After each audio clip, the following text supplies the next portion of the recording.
All right, Noemi is there. Very good. So, well, it's good to welcome folks this evening. And Noemi, you are the only non-panelist among us this evening.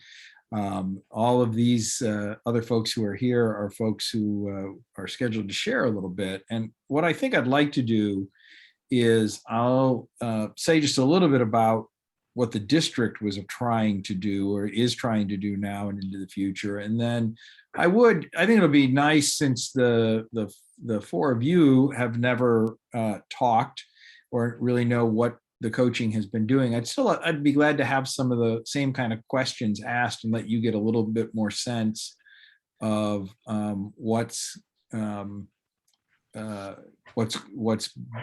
happening with coaching in other places and that kind of thing.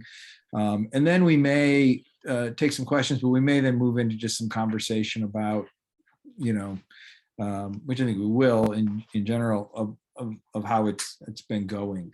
One of the parts of the Ministry and Improvement Fund, so when the district got the legal right to the parking lot at the Central Evangelical Korean Church in Los Angeles, we sold that parking lot for $1.3 million.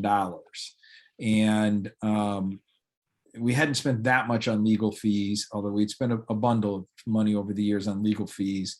But we really decided as a district board that was past, that those expenses were in the past. They had been covered, and that this was an opportunity to think about how could we utilize these new resources to help our congregations. And there are 4 areas that were outlined in that. One is facility repairs and improvements. Each congregation is eligible for up to $20,000 in money to help with a repair or an improvement to their facility.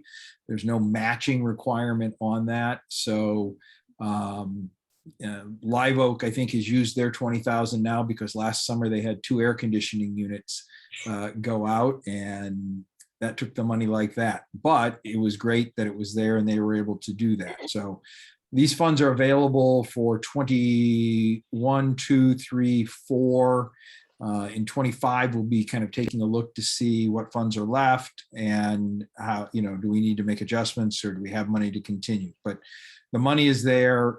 So a big chunk of that 1.3 million is tied up in facility repair and improvement at potentially $20,000 grants to each congregation in the district. Another big chunk of that money is in new ministry opportunities, and half of that money is for church planting work, and half of that money is for existing congregations who have something new they would like to become involved in and need some seed money and some help money to work at those kinds of things. And each the congregations in that can get $10,000 a year, up to a max of $25,000 towards one project.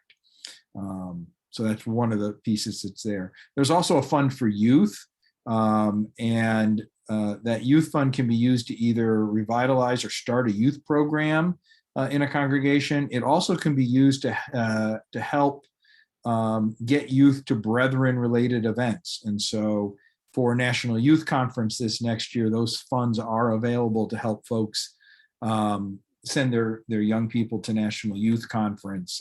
That one is a matching kind of thing with I think $5,000 annual match. And we've sent word to the pastors about that being available, as well as the district having money to assist with transportation to get kids to National Youth Conference.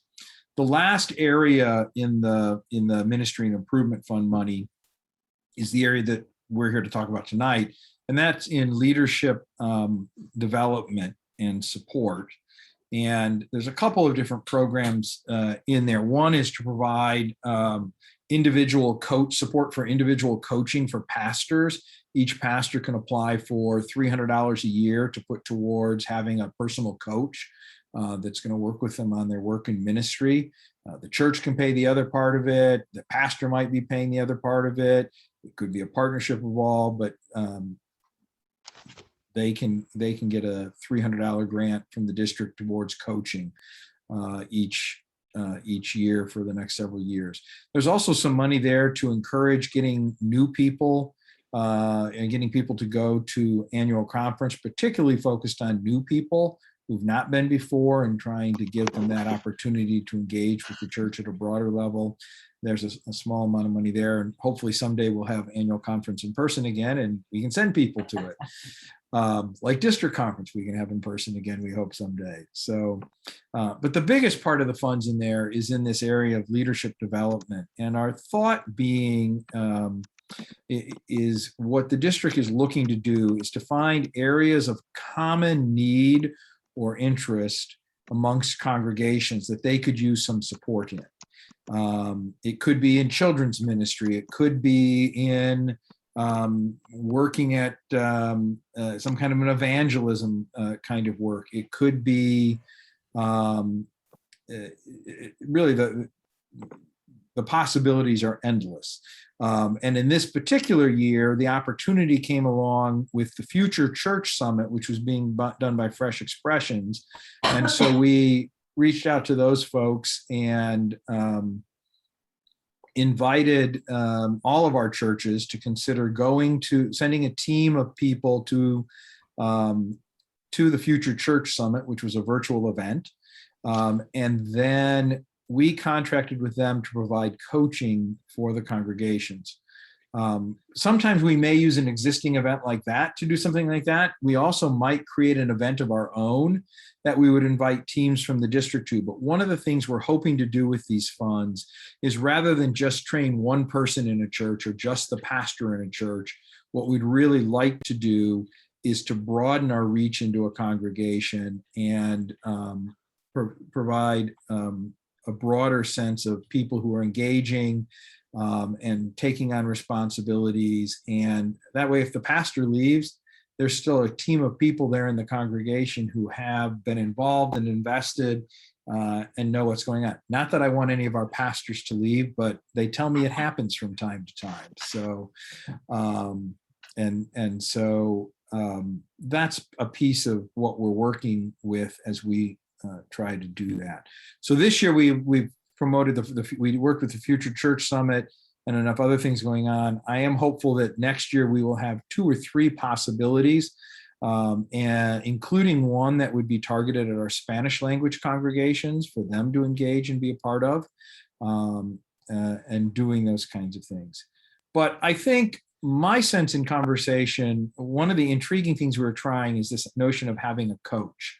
Or someone who would do follow-up with congregations and the teams who attended something. I think our experience has been, and maybe you've had this experience, you go to an event, it's really, really great, everyone gets really excited, and then everybody comes home and life gets back to normal and people get busy and all the great plans you had, nothing ever happens. And so the thought with a coach is not that the coach is going to do the work, but that the coach is going to be that person who is an accountability partner to a certain level, is an encouraging idea generator, but is a person who's going to regularly connect with the leadership group from that congregation, those who participated in it, to help them say, what are you working on? What are the steps you need to do? How do we move this forward? How does this take place? That's the vision, that's the dream, that's kind of the hope. It is playing itself out in different ways in each setting. And so what we want to do tonight is to have our panelists who have been a part of the Future Church Summit and the follow-up coaching that has come out of that, to do a little bit of sharing. So we have Kim Boardman, who is the board chair at the Modesto congregation and has been a part of their team. We have Janet Short, who is from the Pomona Fellowship congregation, is their moderator and has been, and in their congregation, the moderator is the board chair. I'm sorry. And then we have Jenny Bennett Agostini and Eric Brummett, both from the Live Oak. Jenny is the board chair there. Eric is the pastor. And all three of these congregations have been a part of things. So, Kim, I think if it's all right, I'm going to start with you. And, Sure. the questions I'd like to invite some reflection around, I sent out to you all. Where has the coach been most helpful to you? You might say a little bit about what the coach has been working with you guys on, perhaps, but really to kind of focus on what has been most helpful to you personally in having a coach, to your congregation. What were the biggest concerns about working with a coach, and has that concern manifest itself or not? Did it, kind of thing. So we'll start there. We'll kind of let everybody do those two questions a little bit, and then we'll come back to a couple others. So thanks, Kim. Sure. I was very excited about the opportunity to just attend the Future Church Conference, and we opened it up at our church.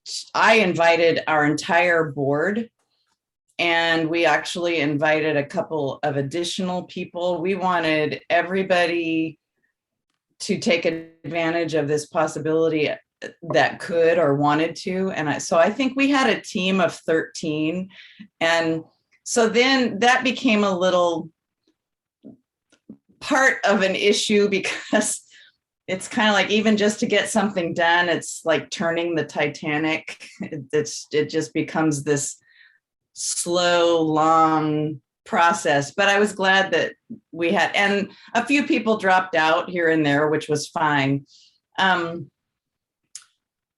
Couple of issues that we went into it with was coming out of the pandemic. And part of what I and our pastor and our leadership was looking at is, first of all, our pastor had been with us for less than a year before the pandemic hit.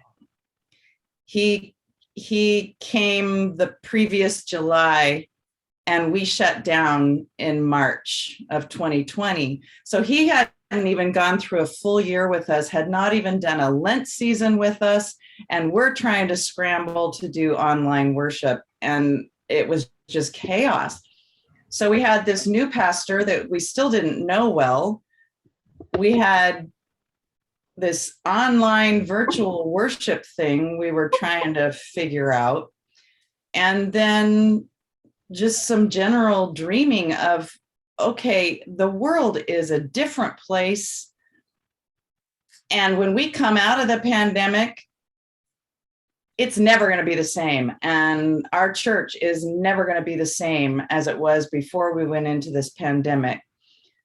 So we looked at it as an opportunity to say, okay, what do we really want to come out of this pandemic looking like?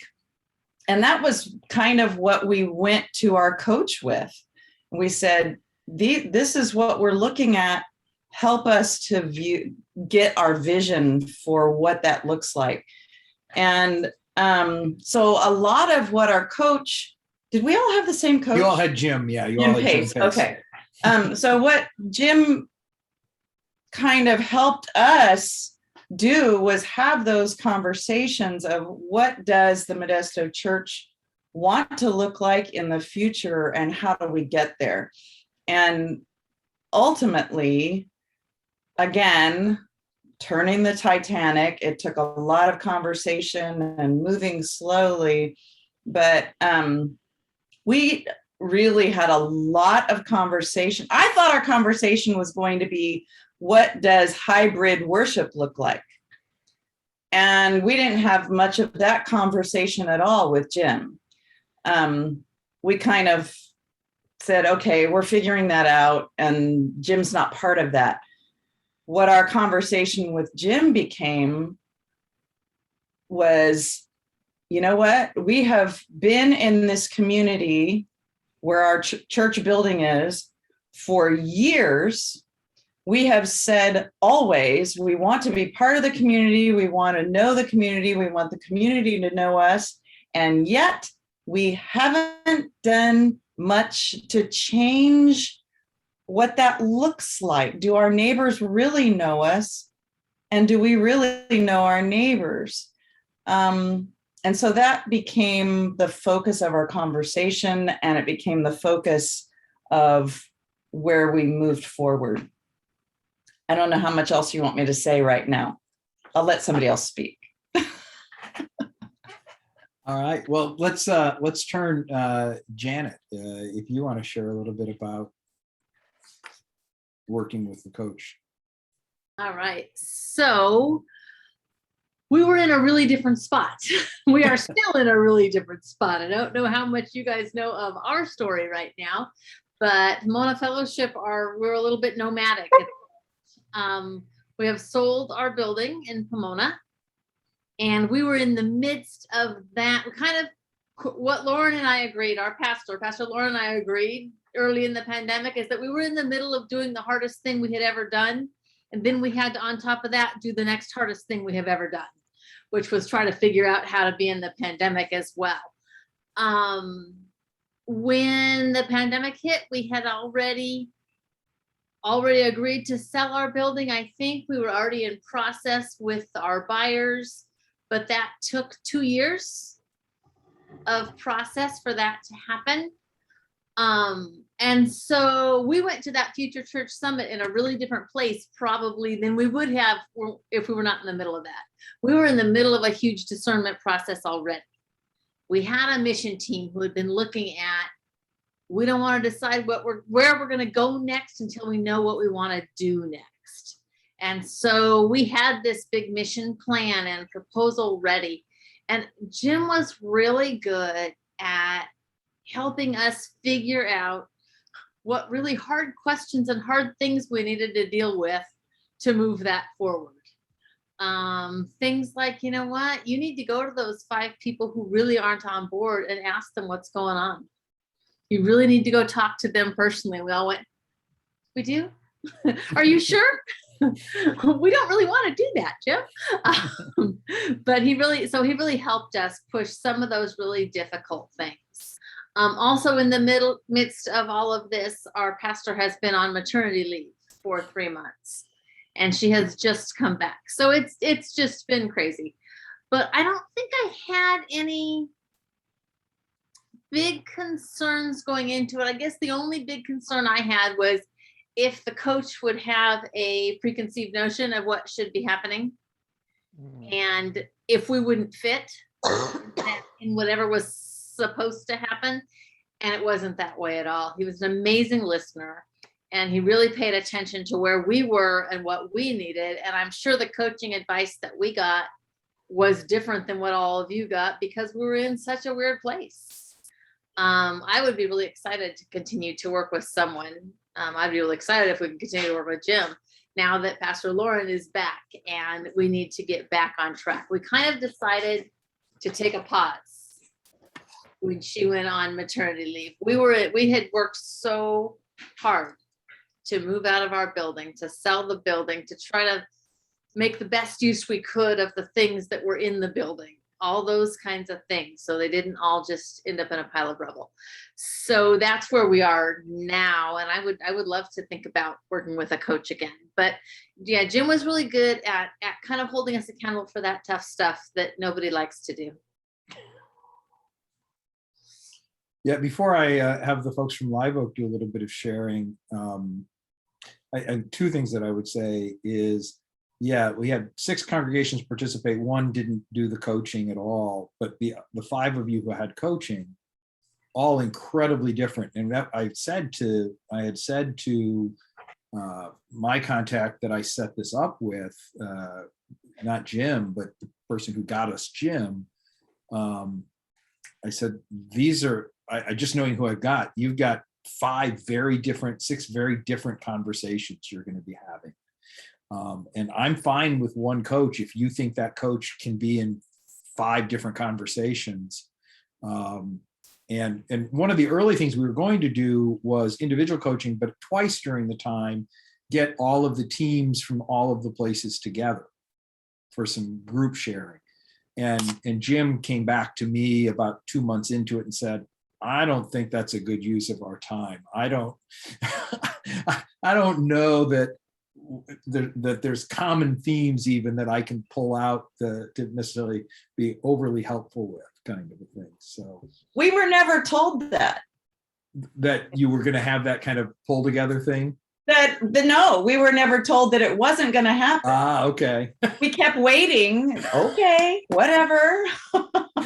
I presumed he had told all of you that after he and I had talked about it. Sorry about that. The other thing I do want to say, the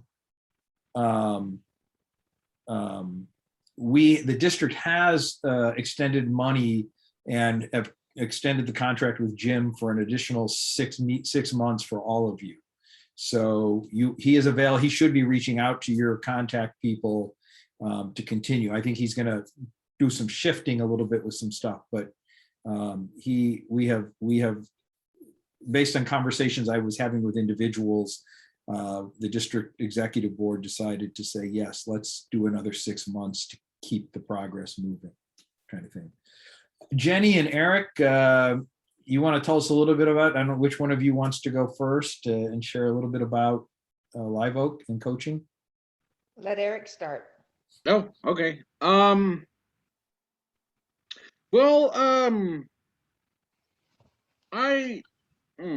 There's a lot. I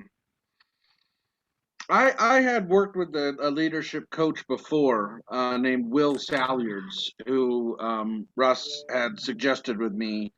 So while I didn't really quite know how Jim would be or all the details of it, I had a pretty good idea of what it might be like. So it was something that I was excited about and looked forward to. And I think the future church summit I thought was really exciting because, and I thought it would be really helpful for our congregation, just because I think that's kind of been the question we've all been asking. Some of us have been able to say it aloud. Some of us are not quite ready to ask that question. But just asking that question: does our church have a future? Will Live Oak survive? For how much longer? And so just seeing something called Future Church Summit, it just lit up my eyes. Like, oh, hey, there might be some good stuff in here. And there was some good stuff in the summit, but I really think the best stuff has come from our coaching with Jim. He's just listened to all three of us, and he engages with all three of us. Because I invited Ginny and Bev and me to do these sessions with Jim, and I think for me personally, it's just, I think the most helpful thing to me is just kind of, and it's not so much in what Jim has said, but more in what he said to Ginny and Bev in our meetings.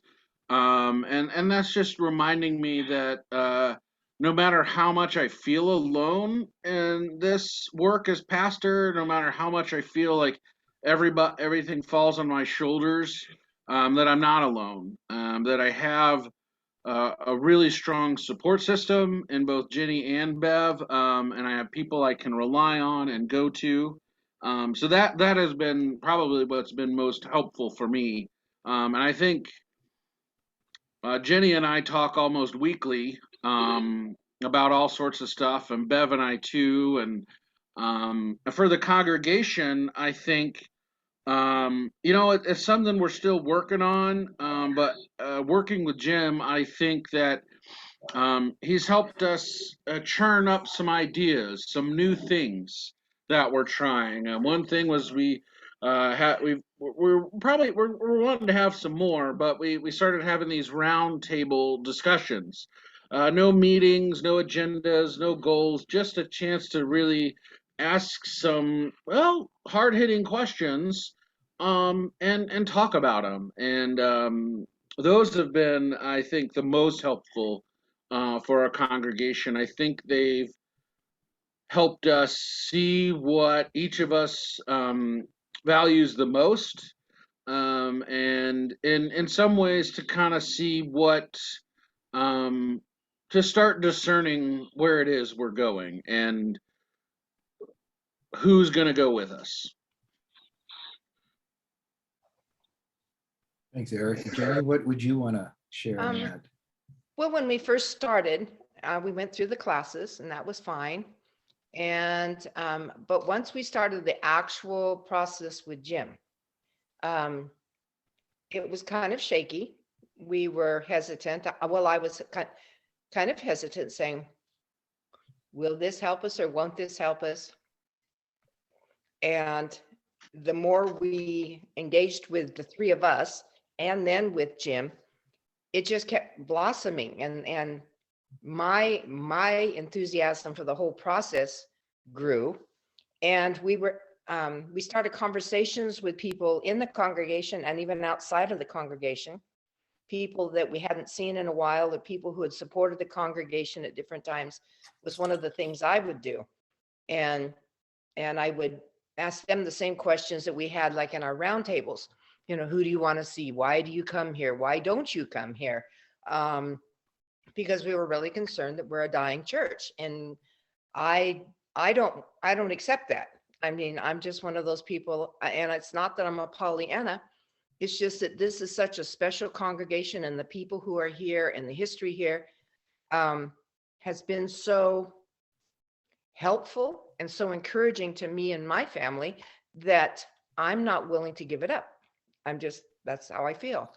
And my husband and I have both experienced through this process our interactions with people who no longer actually physically attend the church, but who still support the church, either financially or in some way. Okay, in some way they still, I had one person say, well, we support the church because of you and Steve. And I kind of fell off my chair. And another person said, well, what you folks are doing now is really important because we're trying to become an inclusive kind of congregation, and we're going through a lot of lessons that way. But I think one of the things that has come out of it that has been really, really encouraging is Eric has incorporated a lot of the information that we're getting into his messages on Sunday. Maybe he doesn't realize he's done it specifically, but to me, I hear the things being included, and that's really exciting. And it's like, we have decided we are not going to die. We are not going to give up. And I think our attitude has made itself known. And we had a wonderful, this morning, see, we had like our harvest dinner what used to be our harvest, I guess it's festival now, last night. And then this morning, when we went back to church, we had our little table still set up, and we had coffee and leftover desserts and things. And normally, half of us, the same people that were there this morning, don't show up for Bible study because we either, like Steve and I live a long ways away, so we use that as our excuse, you know. And yet when we go, we really enjoy it. And it's not the fault of the person doing this, you know, the lessons or anything. But this morning, it was like, you know, we kind of dribbled in, you know, we didn't all get there at the same time, but it's like, oh, somebody made the coffee, and then somebody, you know, got the desserts together, and they set up the table and that sort of thing. And then we sort of just started sitting around one table. And when another person would come in, we'd all scoot together a little closer, and another person would come in and sit, and we just started talking. And it was like the best fellowship we've had with that. I mean, it's like there's only 10 or 15 of us in our congregation, so I have to preface it with that. But it was so exciting and so much fun, and we laughed, and it was that fellowship. And it was, I mean, last week we talked about dry bones. Are we going to be dry bones? And we said no. As a congregation, we said we are not dry bones, and we are going to be living bones. We're going to get that flesh back on us. You know, I mean, by the end of his message, we were all going to say yes. I mean, I felt like I was at a revival. I mean, it was really funny for brother, and that's like, ooh, yes, you know. And so I think what Jim has given us is hopefulness. And it's like he hasn't given up on us. And when he's given us specifics, sometimes it's like, it was kind of like what was in the messenger. I guess it was not this month, but last month, where they talked about what congregation doing and do these 5 things. You walk in your, in your community, and then you do this, and then you listen to people, and you follow these ways that Jesus did things, like Paul went and he listened, and he talked. We have 2 ears, so listen twice as much as you talk, which for me is hard. But so all of those things, I think, is what's given us that spark. And I just think that the coaching, I'm so glad it's going to continue, because we started off very shaky. We were just saying, oh, what are we going to do to make our congregation grow? And he said, don't think about that.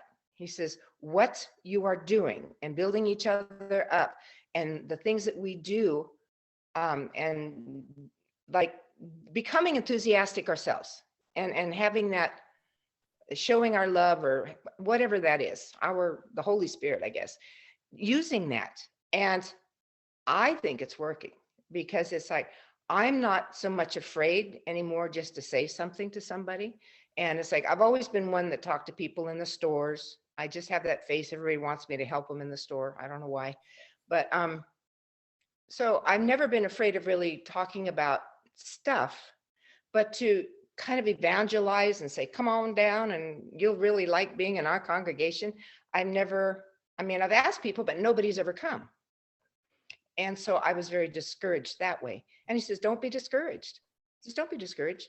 Build yourselves up. And that's what we're doing. And after our little get together this morning, I think we're on our way. I really do. And I think Eric's messages are right on. It's just coming. It's just coming together.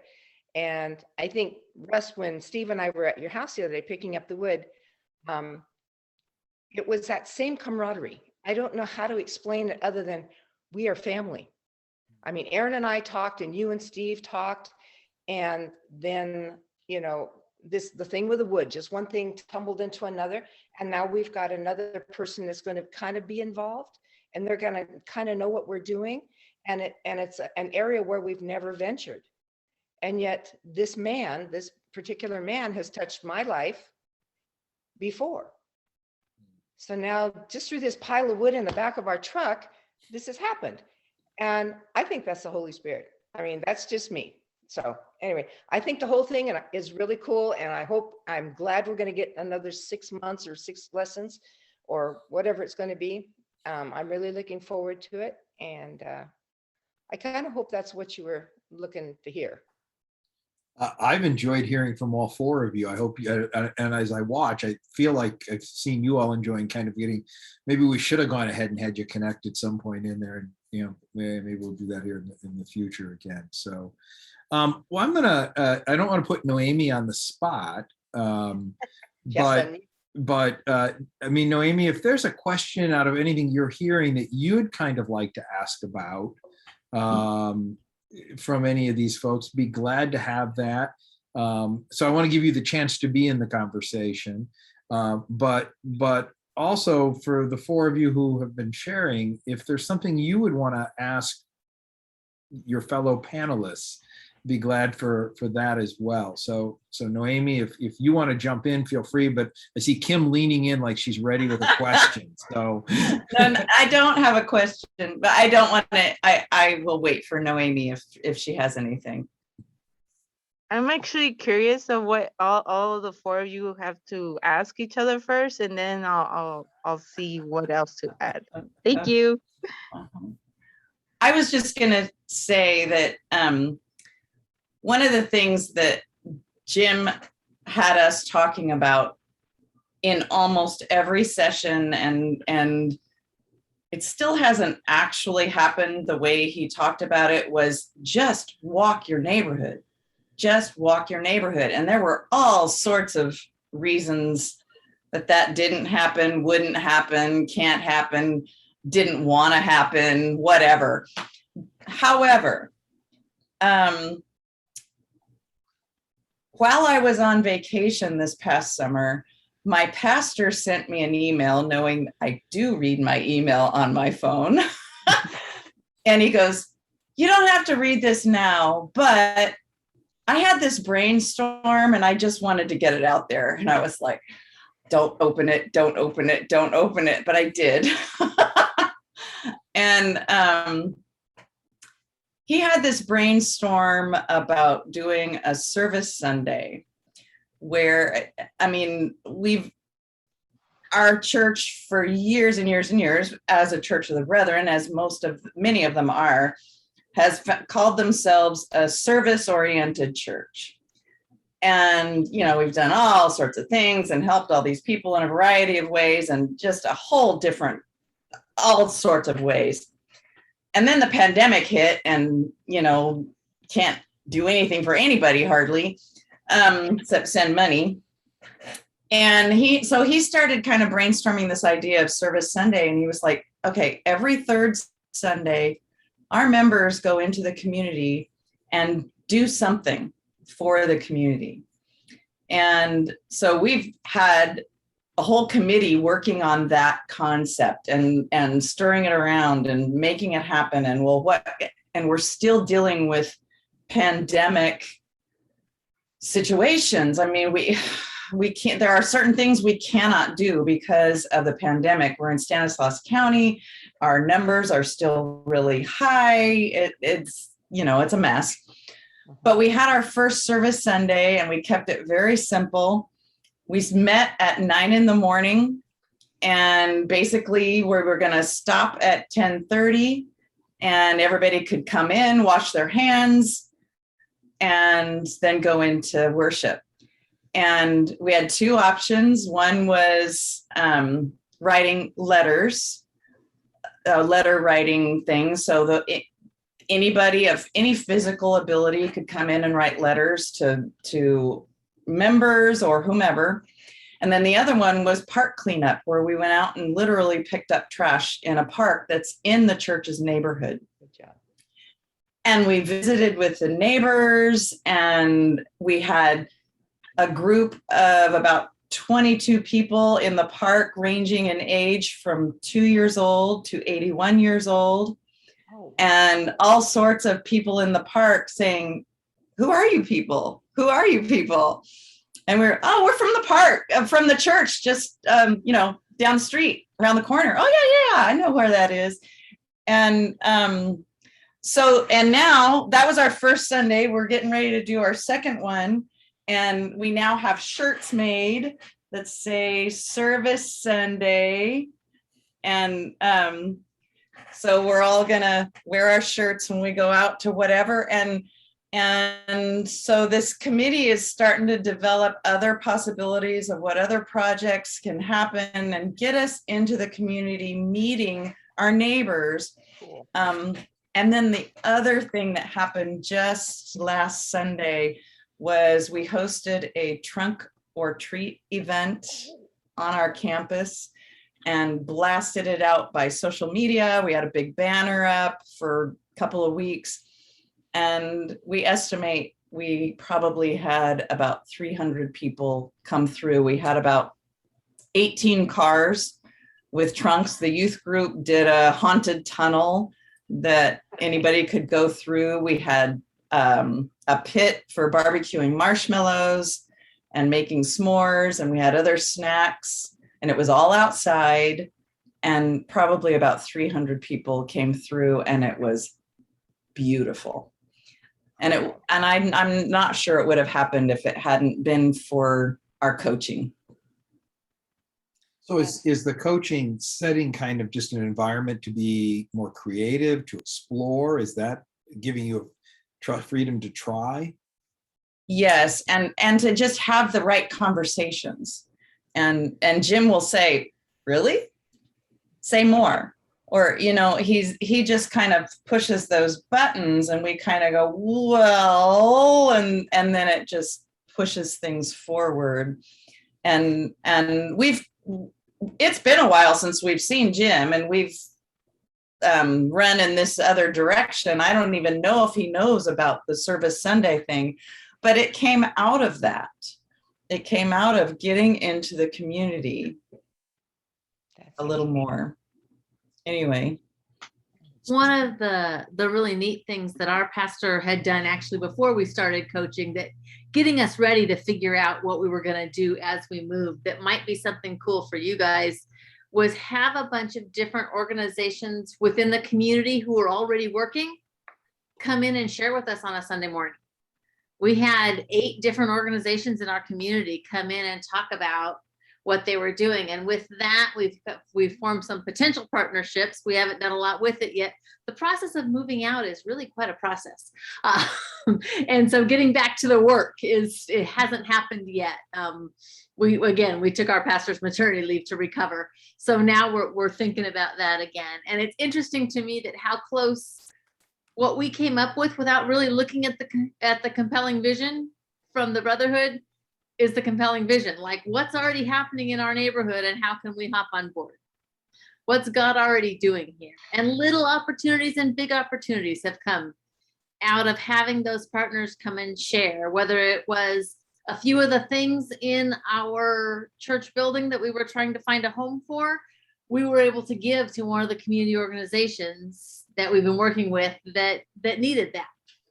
Or we have a service opportunity coming up this week where some of us are going to go measure kids' feet for free shoes, because one of the organizations that showed up is doing a thing on Thursday, taking advantage of the fact that kids aren't at school on Thursday, and doing shoes. So we've made some really neat connections through that process. And that is completely not as much as a result of our coaching as a result of our pastor. For a congregation who always called ourselves a service congregation and loved our neighborhood, when Lauren went out and when our pastor came and started going to community things, everybody said, Church of the Brethren, who's that? Who are you? We don't know you. Mm-hmm. And that was a real shocker for us. Because we thought we were involved in our community, but our community didn't know it. The community right around our church might have known us, but the city of Pomona didn't know us. And so that's one of the things that we're kind of working on and helping our congregation figure out how to do that when we are largely a older congregation, and how do we bring what we have to that community. Yeah, I can relate to some of your end thoughts there about people out in Pomona not knowing there's a church. What's the Church of the Brethren? I've heard that a lot in Live Oak. I didn't even know there was a church there. What's the Church of the Brethren? I've also heard some more negative comments like oh, you're the church that doesn't do anything, and things like that. And it's it's a very invisible feeling. It's a hard one to hear. And then like, oh, how do you respond? What do you do with that? Or she got the comment, oh, that's the church with the nice roses, right? Mm-hmm. Is that really who we want to be? I mean, I'm glad we had nice roses, but Yeah. We get nice roses too. And it's funny because we have this preschool in our building, and so many community members and throughout Live Oak, and they maybe went there when they were kids. They've got kids going there, and so they've been out of the building over the years. Yet they're always so surprised. There's a church here. We didn't know there was a church here. So yeah. Those are things, interesting things to deal with. So Kim posted in the chat a question. Did Jim's assignments or the coach's assignments lead you into unexpected ministry paths? Or it led you into unexpected conversations about what you're to be as a church? Another way to phrase that, maybe.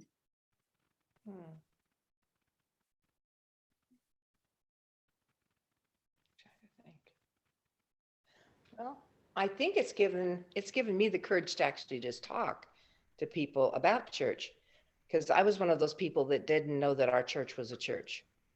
And I was brought to this church because of a person who went here, and I worked with her, and it took a long time. And I actually worked with the community on health issues, and I knew about the child care.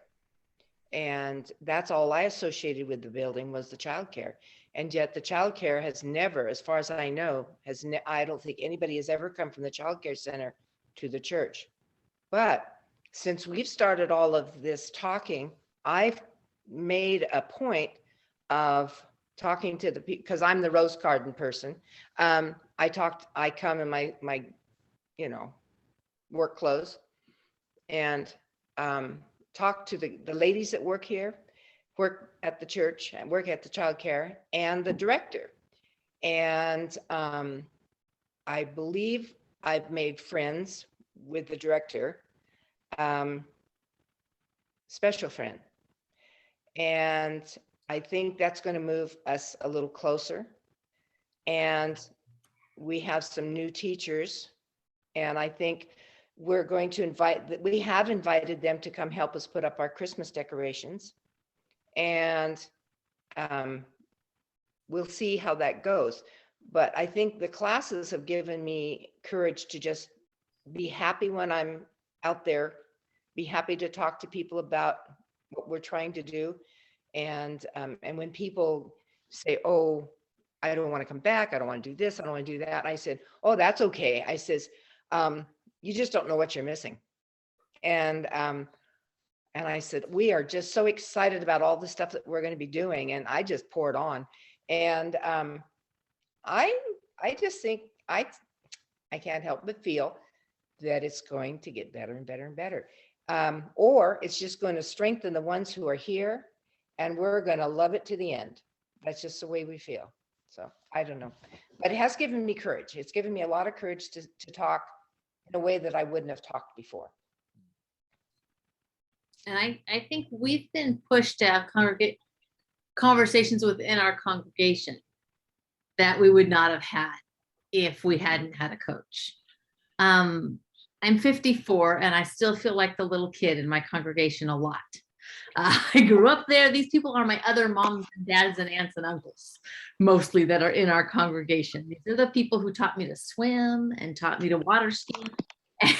And sometimes it's a little bit intimidating to be in a leadership role.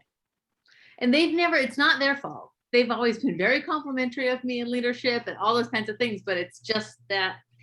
And to have to call one of those people on the phone and say, hey, I noticed that you weren't in favor of this ministry plan.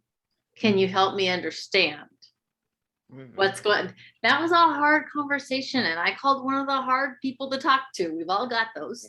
And it ended up being a really good conversation. And as the people that were on our team got back together, we each took at least one person and did that. And they were hard conversations to have, but they were really good conversations too. In some ways, there are 4 of us who are that ministry team, and we had run off to get something done, and not everybody was with us. And, and one person finally said to me, well, I couldn't vote against so-and-so. Like, one of the people who's on that team had so much clout in our congregation that they voted for the plan, not because of the plan, but because you don't say no to her. And so we really learned a lot about what was going on and how people were really feeling, and distilling our plan back down to its basis, which was what's going on in our neighborhood and how can we hop on board, instead of it being such a specific. We had gone all the way to specifics, all the way to we want to work with these people in this way and those kinds of things. And I think Jim helped us figure that out. And I'm not sure we would have figured that out on our own. And I know we would not have gone and had those hard conversations if he hadn't said, yeah, you need to. We said, are you sure we need to? And he said, yeah, you need to. We said, but maybe we don't really need to, because we already know what they think. Yeah, you need to, And we're able to go back. And if nothing else, those people felt listened to. You don't agree with the plan that I proposed or that so-and-so who you think you should follow proposed. But you had the guts to say no at the meeting, first of all, and I'm listening to you. It's okay. We're still brothers and sisters in Christ, even though you don't agree. And we don't have to agree. And I think that was huge. And I know that never would have happened if Jim didn't really push us to get that done and give us a date of we're coming back on this day and we need to report. Because it would have been easy just to say, oh yeah. Oh yeah, I'm going to talk to him later. Oh yeah, I was going to call him, but I was busy. We had to have a report to give. And because it was someone from outside the congregation, they can do that in a different way than even our own pastor could have. And she's kind of in a tough spot in this. I think I'm a baby in our congregation. She's a lot younger than I am. She has a certain amount of clout because she's the pastor. But yeah, she's young. These people are my parents' age. Yeah, well, a lot of them could be her grandparents. And so it's a whole other thing. And so I do think that he led us to conversations that needed to happen and that have made us closer as a congregation, even in our disagreement. Yeah. One of the things that Jim said to us frequently was, well, one of the questions that he was constantly being asked by members of our team was, well, if we do this, will people come to church? And he goes, I don't know. Yeah. I don't know. And he said, is that really, are the numbers really what's important? He asked that repeatedly. Are the numbers really what's important? And he wasn't judging us, but that was, and so it kind of reframed why we were doing things. If we're only doing things in the hopes that people will walk through our doors, that's one thing. Yes. Or are we doing things as a service to our community, whether they walk through our doors or not? That changes your heart and your mind and why you're doing these. And so I think that was the strength of him continually questioning us. Do what you're going to do, but make sure you know why you're doing it. What is your goal in doing those things? Noemi, go ahead, Eric, go ahead. Oh, I want to make sure I give Noemi some time, but I think at least from my perspective, and I don't know, this is weird for me to say because I've always thought of the church as supposed to be focused outwards. I kind of cringed a little bit when I get the feeling when the church is focusing too inwards on itself. But I think, and so I'm going to say this is unexpected for me because ministering to ourselves. And I guess what I mean by that is just building relationships with each other. I've been at Live Oak for 6 years, and it's always the same people most of the time. But there are times when it's felt rather cliquish. There have been, here's this group, they don't really interact. There have been things that have happened where, well, a lot of the church was invited, but not but not this part of the church. And I've heard things that have, like some people have felt excluded. Some people have felt, like they're outsiders. Even though they've been going there for years and years. And so I think it's an unexpected ministry path now because I think right now we're at a size of between 10 and 15 people where we can really get a lot more personal and intimate with each other and just really work at building those relationships. So we're not just friendly with each other on Sunday mornings, but we're actually friends. And, and so being able to hear each other's thoughts and feelings, and we've got some things coming up that, Bev, Ginny, and I are each going to take initiative to, each put something on outside of the church, unrelated to the church, but including church members, like, hey, so and so and I are gonna go get a cup of coffee. If anybody would like to join us, do so. Or, hey, Pastor Eric is gonna be at the bar. First round's on him, kind of thing. And just to see whoever shows up, and just to really not just be brothers and sisters or followers together, but become friends.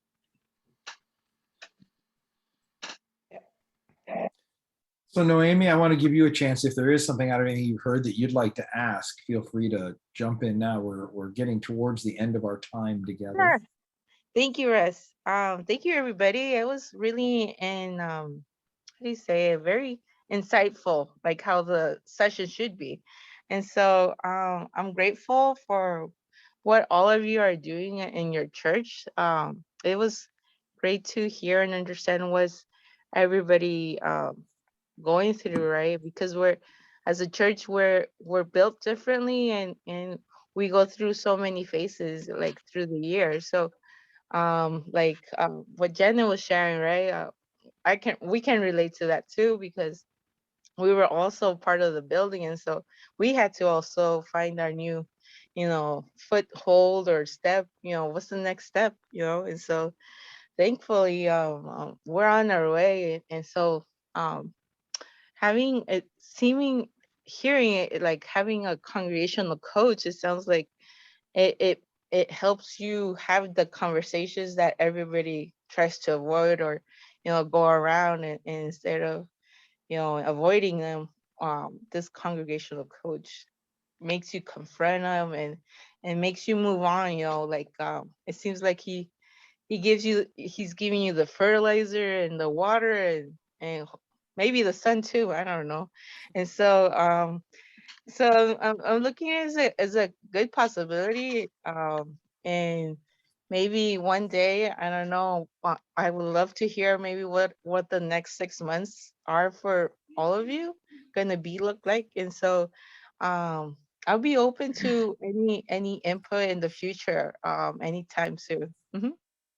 Thank you, Russ. So Kim's saying the coach is good outside first, and now we got to click on this to see it. Perspective too. Yeah. Well, and I would say this. I mean, the other piece that I like, the coach is an outside perspective that's even different than my outside perspective, because we're in the system together.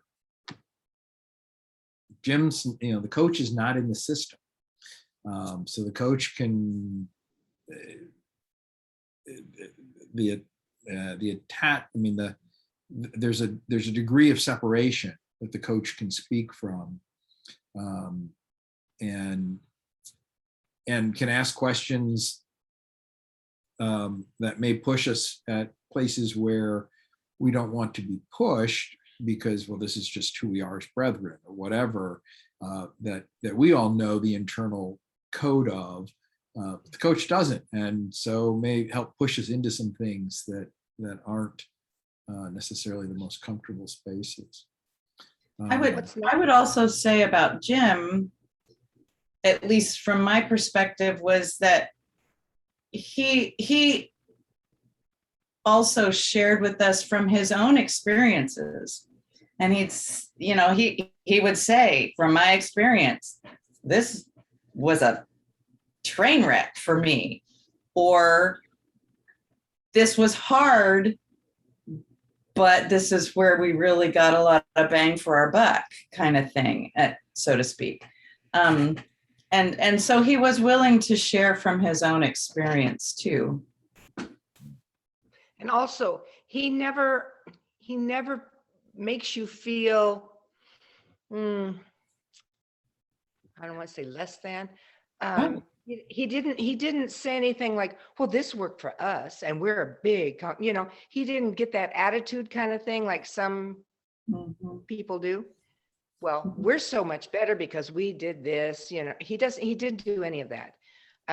He was just helpful, and he's continuing. I mean, he's just, and sometimes he would just kind of go, well, I really don't know.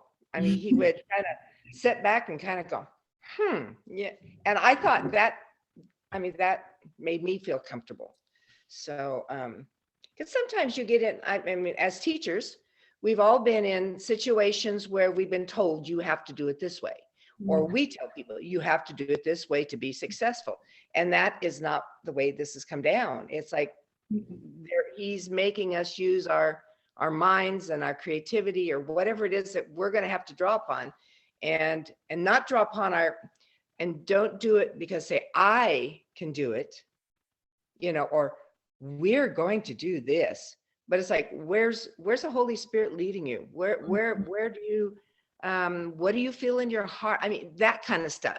And I think it's so powerful to have him, an outside perspective. It's really wonderful.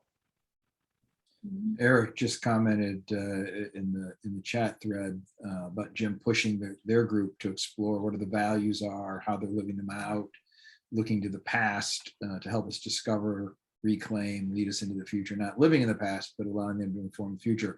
And if you think back to the Future Church Summit, that's a lot of what the presentation by, I'm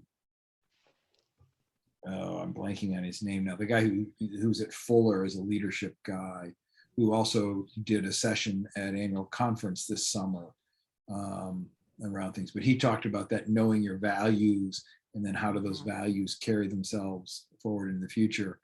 And I think two of the pieces for me out of the Future Church Summit gathering that session where it was really about, it's not the glory of the past, but it's the values that were embodied there, and they look different today. How they are lived out today may look different than they looked 60, 80, 120 years ago. Anything, but they build on that. Kim, you were gonna say something? 5 years ago. Yeah.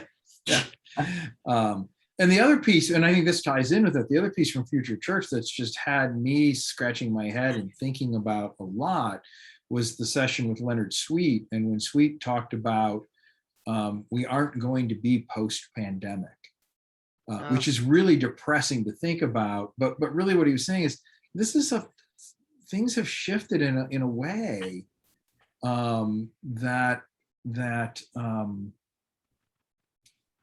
call on us to figure out how it's going to be different and to stay open to that.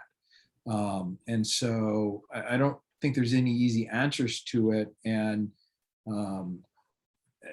but we're in a new space, and so I do think having coaches for this to help move into that. But I think as churches start to try and take on some of the other, maybe we do end up needing to do some kind of a worship thing where we pull worship teams from a variety of our churches together, and we get somebody who's doing some coaching with that. It's not that Pomona's worship is going to look like Live Oak's worship is going to look like Principe de Paz's worship is going to look like Cristo Sion's worship is going to look like Circle of Peace's worship, but we've all got to be thinking about how is worship engaging our people and our community. And if you just go to a 2-day event and think about it, then nothing changes. What to me has been exciting as your district executive working with this and individual conversations with you, with all of you about it, is just seeing what I would call good thinking and good action, trying things, taking risks, experimenting, to move into spaces where God is maybe leading you, maybe dragging you, maybe someplace in between. Noemi, I do want to say too, one of I'm actually in conversations with two different organizations, Fresh Expressions, which is the group through the Diffuser Church, and that being one of them, and another one that have coaching resources in Spanish and have the ability to do some of this kind of, and have actually programs. Program is the wrong word. It's not a program in that come do this and you're all going to miraculously grow, but are engaged in the work of how do we help churches be who God is calling them to be, and to develop within themselves and their leadership the capacity to be moving in those directions. So it's coming, Noemi. Any last comments from any of the panelists? Hang in there. Yeah. Hang in there. Yeah, I guess I would just say the same thing, is that we are in a whole new world. All of us in different situations, but none of it looks the same. And I would just say prayers for all of you and blessings to all of you. Yeah. So the other two churches, go ahead. No. Oh, I was just going to say, and we can laugh about going to church in our pajamas. I mean, it's spite of all of the little things, we think, oh, I really miss going to church. But then, like my husband and I, we travel about 50 miles or so to go to church. So we have to plan ahead and do all that stuff. And if we want to go to church for meetings and things, we really have to plan, because we can be really lazy. And so it's like, oh, goody, we can just sit here in our pajamas on Sunday morning. If I want to have coffee, or if I want to turn them off and I can go do something else, you really get spoiled. And so to keep that enthusiasm alive when you actually go back to church can be a challenge on some mornings. So it's, those are all new things. I never thought I'd ever want to sit and watch TV for church, And now it's kind of like we can tune into some of our other brothers and sisters in other places and see how they're doing. And it's exciting, and so I don't feel bad anymore about that. And I think we are becoming a whole new family. I just think, and when we see each other in person at any conference or whatever, or again like this, we're just closer. I just feel like we're closer, and we've been able to just speak from our hearts and from our pain even, because like ending a church or trying to start a new church, or, having those hard conversations, it's a killer sometimes, but once we do it, we go, oh, that wasn't as bad as I thought it was going to be, or now I know I can face it. I'm not alone. I can face it. I think God is going to bless us. I think we are being blessed. I think we're being blessed just because we're in this little group, so it's been good for me. Well, my thanks to all of you for being here tonight, for sharing. And I think it's been a good conversation that I will be using to recruit others when I encounter, I don't know about that coaching thing. So, but can we close? Will you join me in a spirit of prayer as we close our time? Gracious God, we are grateful for the sharing tonight and for the ability to connect, and more even than that, we're grateful for the sparks of energy and life and risk-taking and adventureness that's taking place in these congregations as a result of their stepping into something new with a coach and with each other, working together in new ways in this time. We ask that your continued guidance would be on them as leaders, as their teams, and as their congregations. May they continue to grow in boldness for you and the gospel, for the good news and hope that we know through Jesus and in Jesus, and that Jesus is inviting us into our neighborhoods